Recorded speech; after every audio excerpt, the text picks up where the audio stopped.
સમગ્ર રાજ્યમાં તળાવો અને સરોવરો સહિતના જળાશયોની સ્થિતિ અંગે રાજ્યની વડી અદાલતે ગંભીર ચિંતાઓ વ્યક્ત કરી છે। આ મામલો વડી અદાલતમાં આવ્યો તે દરમિયાન દેવભૂમિ દ્વારકા જિલ્લાના જળાશયો અંગે પણ અદાલતે નોંધ લીધી છે। આ ઉપરાંત સમગ્ર રાજ્યમાં આ મુદ્દે સર્વેનો પણ આદેશ થયો છે। રાજ્યની વડી અદાલતે રાજ્યના તમામ જિલ્લાઓના કલેક્ટર અને જિલ્લાઓના વન વિભાગના અધિકારીઓને કહ્યું છે કે હાલમાં ચોમાસા દરમિયાન જ રાજ્યના તમામ જળાશયો અંગે સર્વે કરવાનો રહેશે। આ સર્વે હાથ ધરવામાં આવે ત્યારે જંગલ અભયારણ્ય વિસ્તાર, અનામત વન વિસ્તાર તેમજ બફર ઝોનમાં આવેલા તમામ જિલ્લાઓમાં આવેલા બધા જ તળાવ અને સરોવરો સહિતના જળાશયોનો સર્વે કરવાનો રહેશે, જેમાં ડિટેલ સર્વે, જળાશયોની ઓળખ, જે તે વિસ્તારના રેવન્યુ રેકર્ડ વગેરેનો વિગતવાર રિપોર્ટ તૈયાર કરી અદાલતમાં રજૂ કરવાનો રહેશે।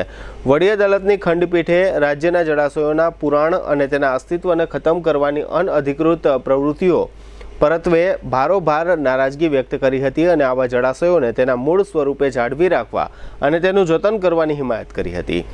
સર્વે રિપોર્ટ સાથે તમામ જળાશયોના લેટેસ્ટ હાલના ચોમાસાના ફોટોગ્રાફ્સ રજૂ કરવા કહેવાયું છે।